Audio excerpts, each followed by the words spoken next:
Bonjour à tous, dans la précédente vidéo, on avait vu comment mettre en place notre système de routing, ce qui nous a permis de mettre un bouton qui nous permet, lorsqu'on clique dessus, de charger l'article en question.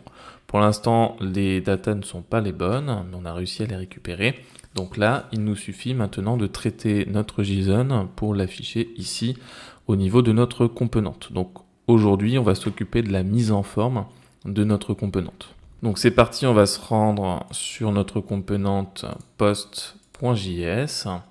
Alors déjà, au niveau de ici notre appel API, on avait vu que au niveau de notre config, on avait configuré en fait une constante qui nous permettait ici de paramétrer notre API, l'adresse de notre API. Donc ce qu'on va faire déjà, c'est qu'on va remettre ça au propre, on va faire un import de notre API URL from, et du coup c'est dans config. Et ici on va donc remplacer ça par notre constante API URL. On vérifie si ça fonctionne, je vois que ça fonctionne bien. Maintenant qu'on a ça, on va ici vouloir afficher les différentes datas. Donc déjà, là on vient de charger notre response, on va le stocker dans un state. Donc on va déclarer un state. Donc ici, je vais déclarer un state, et ce state, on va l'appeler post state. Set post. Et donc ça va être égal, on va faire appel à notre hook use state. Voilà, donc là il va me dire que use state n'est pas chargé normalement. Et si non, je n'ai pas chargé, alors c'est bizarre qu'il ne me génère pas d'erreur, mais c'est pas grave. Use state. Ah, c'est parce que je l'ai déclaré 2 fois, donc je vais supprimer ici. Parfait, donc maintenant que j'ai ça, ici, lorsque j'ai bien chargé mes données, donc là, je vais mettre mes accolades, ou à la rigueur, pour le moment, le console.log, on n'en a plus besoin. Donc là, pour le moment, je vais juste faire un set post, et à l'intérieur de ça, je vais mettre ma réponse. Ce qui fait que maintenant, ici, par exemple, imaginons que j'ai un H1, je vais pouvoir faire ici un post state.name. Alors si je ne me trompe pas, c'est .name, mais je n'en suis pas sûr. Donc on va se rendre sur notre élément. Il me dit que name is not defined, donc je crois que c'est title. Title non plus. Alors je vais tout simplement ici mettre ça en commentaire. Voilà, et on va les vérifier au niveau de notre composante post. Qu'est-ce que nous renvoie notre élément. Donc state, on voit qu'on a un ID title, donc c'est bien title, point title, post state title, ok, et donc par défaut, on va tout simplement lui mettre nul, voilà. Ok, donc là on voit qu'il y a un souci. Alors, ce qui se passe, c'est que par défaut, il est à nul, donc lui, il essaye de charger ça, mais il n'a pas encore été chargé. Donc on va lui dire, si on va créer un state ici, let is loading. Alors voilà, et on va mettre un set is loading. Et par défaut, use state, par défaut, il sera à false. Donc ici, une fois que c'est chargé, voilà. Une fois que c'est chargé, on va passer notre state à true. Donc ici, on va faire un set is loading et on va le mettre à true. Ce qui veut dire que là, on va charger cet élément-là si si is loading est égal à true. Sinon, on va mettre loading. Et on va mettre 3 petits points. Ok, donc maintenant on se rend sur notre élément, je charge ma page, je vois que très brièvement ça me met mon loading et ensuite ça m'affiche mon title. Donc vous vous souvenez, pour résoudre ce problème-là, en quelque sorte, on va utiliser Skeleton. Donc on l'avait fait déjà pour la page de liste des posts. Donc là, on va le faire également pour nos articles. Et ça va nous permettre, si ça met un peu trop de temps, donc si par exemple ici on fait un set timeout, si on fait un set timeout de ça, qu'on met, je sais pas moi, par exemple 3000 millisecondes, voilà, hop. Alors là, effectivement, c'est pas une fonction fléchée.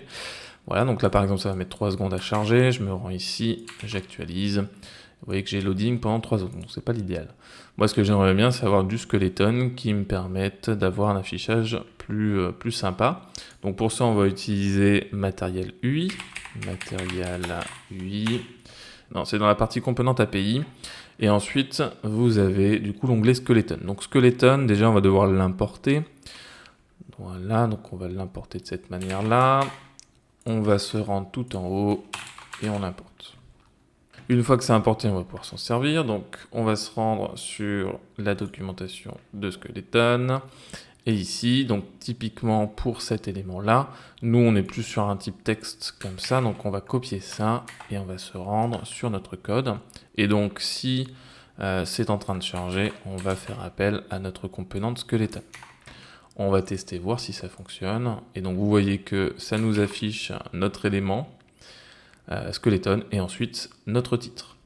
Donc ce qu'on peut se permettre de faire, c'est ici personnaliser un petit peu la width et la height. Donc on va rajouter des attributs. En width, on va voir ce que ça donne. Voilà, donc c'est un peu petit. Donc là, ici, on va mettre par exemple 300. Et en height, on va mettre un petit peu plus, puisque ce sera, étant donné que c'est un H1, voilà. On peut même mettre carrément plus. Voilà, donc là on voit qu'on a bien notre élément qui se charge. Donc on peut faire pareil pour le reste. Donc ensuite, ce qu'on a, c'est qu'on a notre content. Alors je ne sais plus comment ça se structure au niveau de notre state. On a un title, un content et created at, etc. Donc déjà, on va afficher le content. Donc ça, on va le mettre dans un paragraphe. Et du coup, on va faire la même chose. Donc si c'est load, dans ce cas-là, on va afficher notre post state.content. Et si ce n'est pas le cas, on va afficher plusieurs skeletons. Alors, je ne sais pas si on peut faire plusieurs lignes d'un seul coup. Il me semble qu'il faut faire comme ça. Animation, oui, etc. Oui, donc c'est ça. Il faut en faire plusieurs. Donc, c'est pas grave. On va mettre des parenthèses. On revient à la ligne. Et ici, on va copier tout simplement ça. Alors, j'ai pas besoin des attributs. Ici, width et height, je n'en ai pas besoin. On va juste afficher du texte. Le H1, je l'enlève. Et je crois que j'ai une accolade en trop, effectivement. Donc là, je le duplique plusieurs fois. Et donc, j'ai un souci avec mes accolades, puisque ici, je dois renvoyer qu'un seul bloc. Voilà, donc c'est bien ça. Et donc là, vous voyez que lorsque je charge ma page, j'ai bien mon titre et mes éléments qui se mettent de cette manière-là. On peut s'amuser à en mettre plus hein, si on veut. Voilà. Alors ce qui se passe, c'est que chaque post a également une image. Vous vous souvenez, ce qui se passe, c'est que ici, on va utiliser les grilles. Donc l'idée, ça va être de mettre une grille de 6, une colonne de 6 et une colonne de 6 pour diviser, mettre le titre et le content à droite et l'image à gauche. Donc on va importer au niveau de notre matériel UI, on va importer des grilles. Donc si vous vous rendez dans la partie grid, vous voyez que ici on doit importer les grilles. Alors c'est dans la partie core et je crois que ici on n'est pas dans la partie core, non. Donc on importe les grilles. Une fois que les grilles sont importées, on va devoir créer un élément grid container. Donc ici, au niveau de notre bloc, on va faire appel à notre composante grid et il aura l'attribut container. Donc ça correspond en gros à une row. Ensuite, à l'intérieur, on va créer d'autres grilles. Donc celle-là, On va lui attribuer une taille. Donc déjà, on va lui attribuer un attribut item. Et ensuite, on va lui donner une taille. Donc on va lui dire que par défaut, ce sera une taille de 6. Je vais le dupliquer. Ça, je reviens à la ligne. Et donc, je vais positionner tout mon contenu ici, à l'intérieur de ma colonne de droite. Alors, ça va faire un petit souci d'indentation. Je reviens à la ligne, j'enregistre.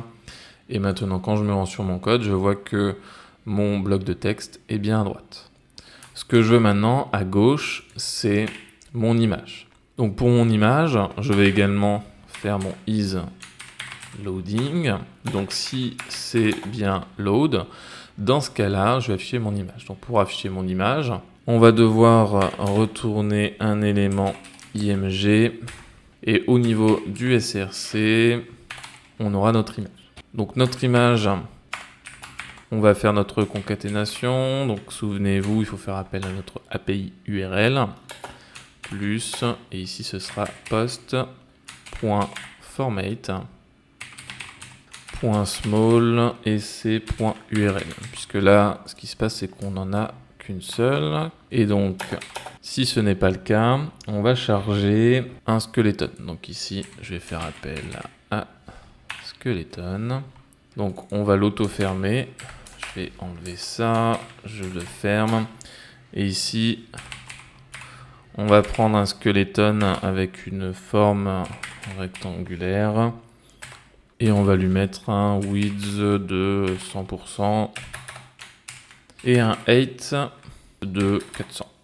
Alors là, il n'est pas content. Je vais mettre les accolades.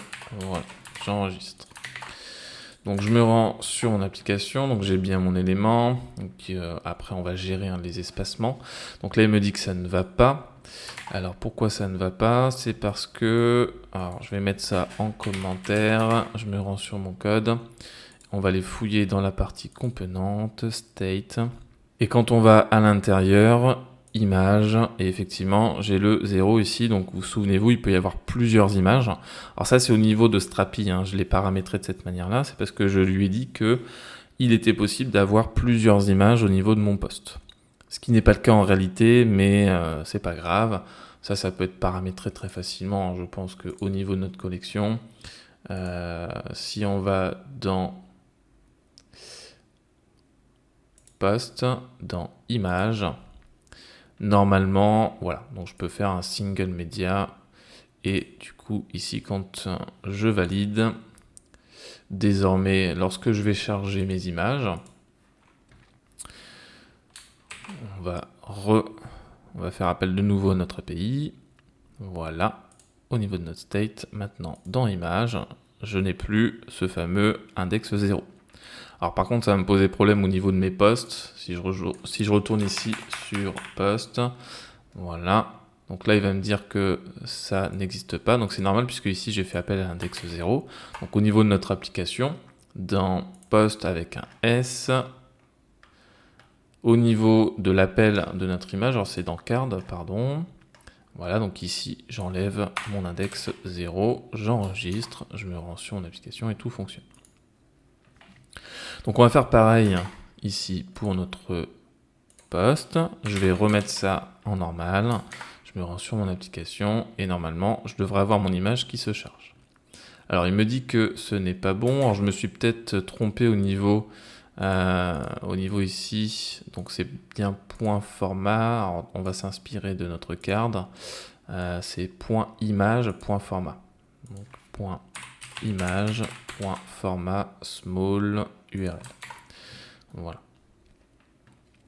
Et donc effectivement, si je me rends au niveau de mon state, c'est bien .image, .format et ensuite .small et .url. Alors quand je charge, je vois qu'il ne m'interprète pas ma balise. C'est normal puisque là, c'est pas à cet endroit qu'on doit mettre ici, puisque là on est dans du JSX. Et donc ça va bien nous interpréter notre balise. Par contre, ici, il ne va pas nous trouver notre image. Donc ici, voilà, on n'a pas besoin de mettre des guillemets. Et donc j'ai bien mon image qui s'affiche avec le loader en skeleton. Donc là vous voyez que c'est un peu collé. Ça, c'est au niveau de nos grilles. Donc, au niveau de nos grilles, ici, on peut mettre un spacing. Alors, je ne sais plus si c'est sur le parent que ça se paramètre. C'est bien sur le container, spacing 2. Donc, ici, on peut mettre spacing. Et je peux mettre, voilà, 2 par exemple. Alors, ce qui serait bien, c'est d'avoir un petit bouton retour. Donc, au niveau ici de notre poste, on va se faire une navigation. Alors, ce sera juste un petit bouton retour très simple. Donc, on va aller dans la partie button et on va se faire un petit bouton primary de cette manière-là. Donc, on va copier ce bouton. Je vais me rendre ici dans mon code, je le colle. Voilà. Et donc, ce sera un bouton qu'il va falloir appeler. Donc, il est situé normalement dans la partie core, si je ne me trompe pas. Voilà. Donc, on a déjà fait appel à la partie core ici. Donc, on va faire appel à grid et également à button pour éviter d'avoir plusieurs lignes. Ce sera plus pratique. Maintenant qu'on a fait appel à notre component button, je vois que ici j'ai bien mon bouton. Alors ce qui se passe, c'est que ce bouton, nous ce qu'on aimerait bien, c'est que ça redirige vers la page principale. Donc ici on va l'entourer d'un link. Donc on va faire appel à notre componente link et on va mettre notre bouton à l'intérieur. J'enregistre, il me dit que link n'est pas défini, et effectivement, lorsque je me rends plus haut, je n'ai pas fait appel à link. Donc ici, j'ai bien fait appel à useParams qui est situé dans React Router DOM, mais j'aimerais bien également faire appel au component link. Et là, il la trouve bien. Maintenant, quand je me rends sur mon code, je n'ai plus de bug. Et si j'inspecte cet élément, je vois qu'il est entouré d'un href. Lorsque je clique dessus, il ne se passe rien. Alors c'est tout simplement que ici je n'ai pas mis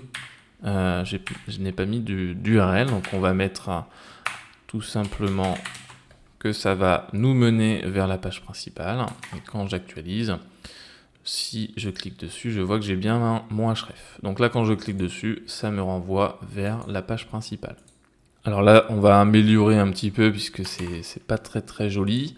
Donc au niveau de matériel UI, je ne sais plus si on a des composants. Bon, ce qu'on va faire, c'est qu'on va pas s'embêter, on va faire du CSS classique. Donc ce qu'on va faire pour la personnalisation, c'est qu'on va rename ici en .scss, on va faire du SAS au niveau de notre app.js. Alors c'est pas dans app.js, mais c'est dans index, du coup on va faire appel à ça. Alors bien sûr, ce qui va se passer, c'est que notre application ne va pas réussir à interpréter le SAS par défaut. Voilà, donc il nous dit qu'il n'arrive pas à l'interpréter, qu'il faut installer notre SAS. Donc on va se rendre au niveau de notre console et on va faire un npm install notre SAS. Alors vous n'êtes pas obligé de faire cette étape-là, mais je vous conseille fortement de faire du SAS plutôt que du CSS, ce sera beaucoup plus optimisé. Voilà, maintenant que c'est installé, je vais pouvoir relancer mon application. Alors là, entre parenthèses, vous voyez que nos cartes sont collées. On aurait pu utiliser le système de grille avec un spacing. Donc ça, on le fera dans les prochaines vidéos. Je vous invite à essayer de le faire par vous-même pour vous entraîner. Je clique sur mon bouton. J'ai bien mes éléments qui se chargent. Tout est OK. Et là, je vais pouvoir coder mes éléments. Donc on va tout simplement, on va pas faire quelque chose de très compliqué. On va juste ici mettre du padding sur la nav. Donc l'idée, ça va être de mettre un petit peu de padding au niveau du top et du bottom. Donc on va mettre un padding de 20 pixels par exemple. Voilà, ce sera très bien. Donc ici, je vais venir sélectionner mon élément nav et je vais mettre un padding de 20 pixels. Ensuite, au niveau de notre image, ici, donc on va se rendre là. Et sur la première grille, on voit qu'on a notre image. Donc notre image, à la limite, ce qu'on peut faire, c'est venir sur notre poste et attribuer une classe. Donc notre image est ici. On n'a qu'à la mettre dans une div. Dans une div qui aura comme class name, on va lui mettre post img. Et on va mettre ça à l'intérieur. Voilà, donc maintenant il ne nous restera plus qu'à faire appel à notre post img. Voilà, et donc l'idée ça va être de la redescendre un petit peu. Donc je fais appel à notre post img. On va faire un margin top de 50 pixels. Bon, déjà c'est un peu plus aligné. On peut en profiter également pour mettre un petit icône sur notre bouton. Donc pour ça, moi je vais utiliser la librairie React Icon. On va commencer par l'importer sur notre projet. Donc pour ça, je me rends au niveau de mon application. Alors ça pareil, vous n'êtes pas obligé puisque Material lui fournit des icônes également. Vous pouvez aussi utiliser Font Awesome en sachant que dans React Icon, il y a les icônes Font Awesome. Mais ce qui est pratique, c'est qu'il y a beaucoup d'icônes et ils sont très rapidement disponibles. Donc je vous recommande cette librairie. Je relance mon application. Une fois que je l'ai importé, vous allez pouvoir vous rendre compte qu'il y a beaucoup d'icônes. Et je vais prendre moi par exemple celui-là. Donc avant de l'utiliser, je vais devoir importer cette partie-là.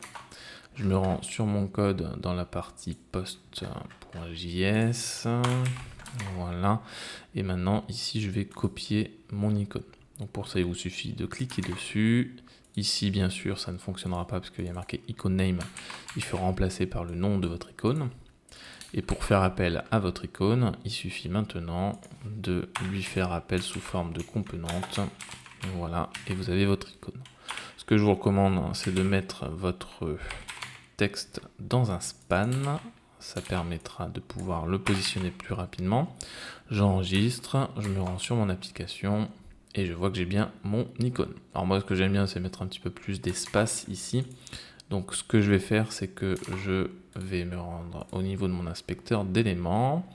Je vais aller dans mon SVG. Vous voyez que ici, j'ai un main MUI button label. Donc en gros, on va sélectionner ce type de classe au niveau de notre SaaS. Et on va lui dire à l'intérieur, dès que tu vois un SVG, tu vas nous faire un padding right et tu vas faire un padding de 10 pixels. Bon, ce qui permet d'avoir un petit peu plus d'espace, on respire un peu plus. On se retrouve dans la prochaine vidéo où on va commencer à s'attaquer aux commentaires. Dans un premier temps, on va s'occuper de l'apparence et ensuite, on va voir comment envoyer des données à Strapi pour qu'il les enregistre en base de données. Je vous dis donc à très vite, ciao tout le monde.